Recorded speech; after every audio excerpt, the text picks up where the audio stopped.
লাখ লাখ টাকার যন্ত্র যেখানে কাজের কাজ করতে পারে না, সেখানে অসাধ্য সাধন করে সাধারণ হাঁসগুলো। কিন্তু কি অসাধ্য সাধন করে এরা? মূলত ফসলি জমিতে যখন পোকার উপদ্রব বেশি হয়, তখন অন্যান্য দেশের কৃষকরা জমিতে কীটনাশক ব্যবহার করে। কিন্তু থাইল্যান্ডের কৃষকরা জমিতে কীটনাশক ব্যবহার না করে টাকা দিয়ে অনেকগুলো হাঁস এনে এখানে জমিতে ছেড়ে দেয়। তারপর হাঁসগুলি জমির সব পোকা খেয়ে ফেলে। আর এই পদ্ধতি কীটনাশকের চেয়েও বহুগুণ বেশি কার্যকর এবং নিরাপদ। এভাবে থাইল্যান্ডের বিভিন্ন অঞ্চলে হাঁস দিয়ে ধান চাষের জমি পরিষ্কার করা হয়।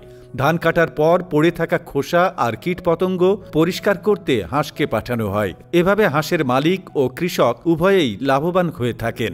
এ বিষয়ে হাঁস মালিকেরা বলেন, এর ফলে আমাদের সুবিধা হচ্ছে হাঁসকে খাওয়ানোর খরচও কমে যায়, আর কৃষকের সুবিধা হচ্ছে হাঁস অনেক কীটপতঙ্গ খেয়ে ফেলায় জমিতে খুব বেশি কীটনাশক ও রাসায়নিক উপকরণ ব্যবহার করতে হয় না। তাছাড়া এত হাঁস একসঙ্গে চলাফেরা করায় জমিতে হাল দেওয়াও সহজ হয়ে যায়। ধান চাষিরা বলেন, হাঁস শামুক ও জমিতে পড়ে থাকা ধানের খোসা খেয়ে সাহায্য করে। এছাড়া ধান কাটার পর জমিতে যে মোড়া পড়ে থাকে, সেগুলোর উপর দিয়ে হাঁস চলাফেরা করায় পরবর্তীতে জমিতে হাল চাষ করতে সুবিধা হয়। এই থাইল্যান্ডেই নয়, কীটনাশকের বদলে জমিতে হাঁস ব্যবহার করছেন জাপানের কৃষকরাও, আর এতেই দারুণ ফলও পাচ্ছেন তারা। থাইল্যান্ডের মতো এই বিশেষ প্রজাতির সেই হাঁসগুলোকে ধান খেতে ছেড়ে দেন চাষিরা, আর হাঁসগুলো তখন জমির সব পোকামাকড় এবং আগাছা খেয়ে সাফ করে ফেলে। কিন্তু ধান গাছগুলোর কোনো ক্ষতি করে না, কেবল আগাছা নয়, আগাছার বীজ পর্যন্ত খেয়ে ফেলে। তাই পরবর্তী মৌসুমে ওই জমির আগাছা খুবই কম হয়।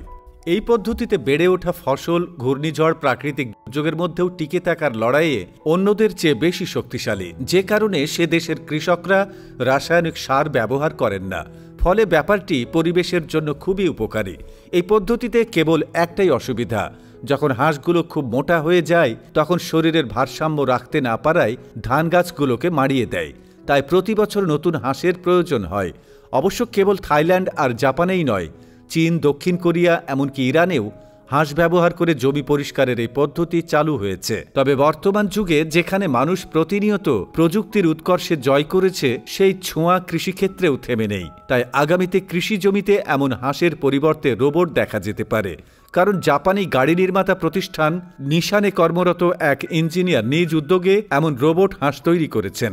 আরও বছর কয়েক আগে জনসম্মুখে প্রকাশ্যে আসা সেই রোবট হাঁস নাকি একটি সত্যিকারের হাঁসের মতোই ফসলের মাঠে কাজ করতে সক্ষম।